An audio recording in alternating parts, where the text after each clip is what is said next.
आत्मज्ञ की निःशोकता, जिसके द्वारा मनुष्य स्वप्न में प्रतीत होने वाले तथा जगत में जागृत में दिखाई देने वाले दोनों प्रकार के पदार्थों को देखता है, उस महान और विभु आत्मा को जानकर बुद्धिमान पुरुष शोक नहीं करता।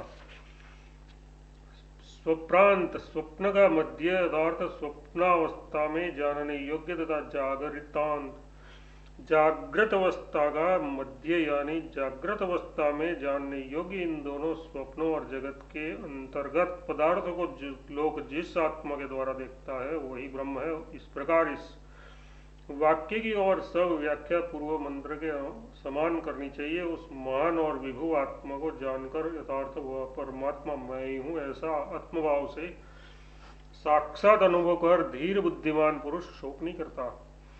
तथा आत्मज्ञ की निर्भयता, जो पुरुष इस कर्म फल भोक्ता और प्राणादि को धारण करने वाले आत्मा को उसके समीप रहकर भूत भविष्य और वर्तमान के शासक रूप से जानता है, वह वैसा विज्ञान हो जाने के अंदर उस आत्मा की रक्षा करने की इच्छा नहीं करता। निश्चय यही वह आत्म तत्व है।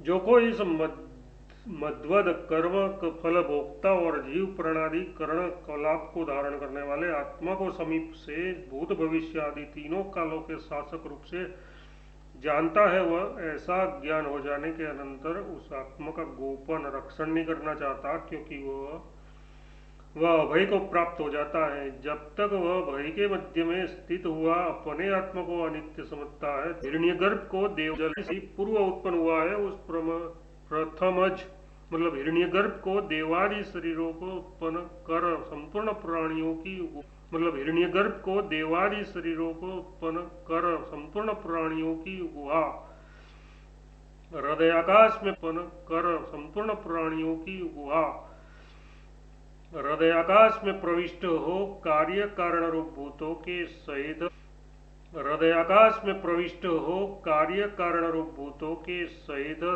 शब्दादि विषयों को अनुभव करते, जिसने कारूप भूतों के सहित शब्दादि विषयों को अनुभव करते जिसने देखा है, यानी जो इस प्रकार देखता है वही वास्तव में है, यानी जो इस प्रकार देखता है वही वास्तव में दिखता है। जो ऐसा अनुभव ने देखा है, यानी जो इस प्रकार देखता है वही वास्तव में दिखता है। जो ऐसा अनुभव करता है कि वह उसे देखता है, जो ऐसा अनुभव करता है कि वह उसे देखता है जो कि ये प्रकृत ब्रह्म है, तथा जो कि ये प्रकृत ब्रह्म है, तथा जो देवतामयी अदिति प्राण रूप से प्रकट होती है, तथा जो बुद्धि रूप गुहा में प्रविष्ट होकर रहने वाली और भूतों के साथ ही उत्पन्न हुई है, उसे देखो। निश्चय यही वह तत्व है जो सर्वदेवतामयी सर्वदेव स्वरूपा अदिति प्राण यथार्थ हिरण्य गर्भ से परब्रह्म से उत्पन्न होती है।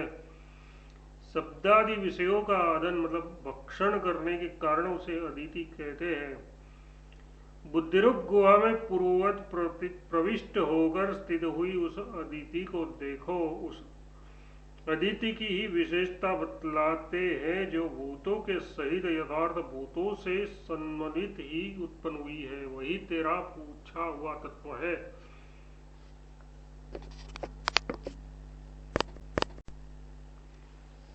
अनिष्ट अग्नि में ब्रह्म दृष्टि गर्भिणी स्त्रियों द्वारा भली प्रकार पोषित हुए गर्भ के समान जो अजात वेदा अग्नि दोनों अरणियों के बीच में स्थित है, तथा जो प्रमाद शून्य एवं होम सामग्री युक्त पुरुषों द्वारा नित्य प्रति स्तुति किए जाने योग्य है, वही वह ब्रह्म है।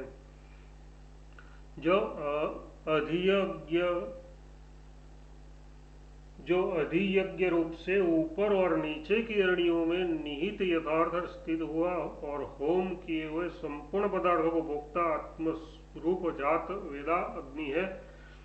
जैसे गर्भिणी अंतर्वती स्त्रियां शुद्ध अन्न पानादि द्वारा अपने गर्भ की बहुत अच्छी तरह रक्षा करती है, उसी प्रकार यज्ञ करने वाले तथा योगी जन जिसे धारण करते हैं तथा द्रुत आदि होम सामग्री युक्त कर्मपरायण एवं जागरणशील प्रमाद शून्य याजकों और ध्यान भावना युक्त योगियों द्वारा जो क्रमशः यज्ञ और हृदय देश में स्तुति किए जाने योग्य है, ऐसा जो अग्नि है वही निश्चय यह प्रकृत ब्रह्म है।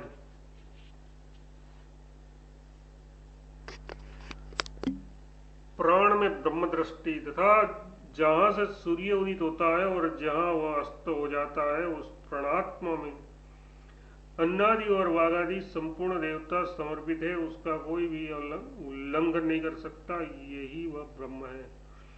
जिसने जिस प्राण से नित्य प्रति सूर्य उदित होता है और जिस प्राण में ही वह नित्य प्रति अस्त भाव को प्राप्त होता है उस प्राणात्मा में स्थिति के समय अग्नि आदि अधिदेव और वागादि अध्यात्म सभी देवता उस प्रकार अर्पित है, प्रविष्ट किए गए हैं जैसे रथ की नाभि में समस्त हरे।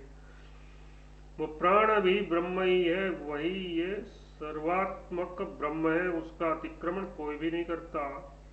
अर्थात उस ब्रह्म के तादात्म्य भाव को पार करके कोई भी उससे अन्यत्व को प्राप्त नहीं होता। वही वह ब्रह्म है जो ब्रह्मा से लेकर स्थावर पर्यंत संपूर्ण भूतों में वर्तमान है और भिन्न भिन्न उपाधियों के कारण अब्रह्मत्व भाषित होता है। वह संसारी जीव पर ब्रह्म से भिन्न है, ऐसी किसी को शंका न हो जाए, इसलिए यमराज इस प्रकार कहते हैं। भेद दृष्टि की निंदा। जो तत्व इस देहेंद्रिय संघात में भासता है वही अन्यत्र देहों से भी परे भी है, और जो अन्यत्र है वही इसमें है। जो मनुष्य इस तत्व में नानात्व देखता है वह मृत्यु से मृत्यु को यथार्थ जन्म मरण को प्राप्त होता है। जो इस श्लोक में कार्य कारण देहेंद्रिय रूप उपाधि से युक्त होकर अविवेकियों को संसार धर्म युक्त भास रहा है,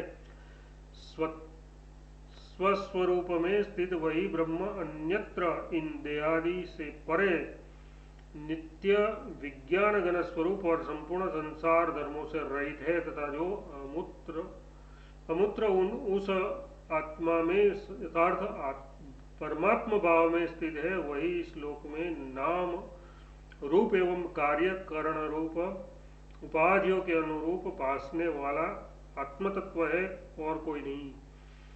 ऐसा होने पर भी जो पुरुष उपाधि के स्वभाव और भेद दृष्टि रूप अविद्या से मोहित होकर इस अभिन्न मात्र भी नानात्व नहीं रहता, किंतु जो पुरुष अविद्या रूप तत्व में किंचित अणुमात्र भी नानात्व नहीं रहता, किंतु जो पुरुष अविद्या रूप तिमिर रोगग्रस्त दृष्टि को नहीं रहता, किंतु जो पुरुष अविद्या रूप तिमिर रोगग्रस्त दृष्टि को नहीं त्यागता बल्कि नानात्व ही देखता है, वह इस प्रकार थोड़ा तिमिर रोगग्रस्त दृष्टि को नहीं त्यागता बल्कि नानात्व ही देखता है, वह इस प्रकार थोड़ा सा भी भेद आरोपित करने से मृत्यु को अर्थात जन्म वह इस प्रकार थोड़ा सा भी भेद आरोपित करने से मृत्यु को अर्थात जन्म मरण को प्राप्त होता ही है। मृत्यु को अर्थात जन्म मरण को प्राप्त होता ही है।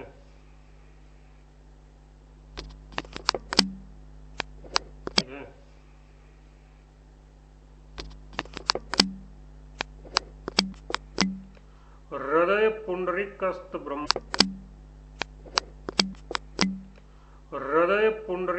ब्रह्म फिर भी उस प्रकृत ब्रह्म का ही प्रकृत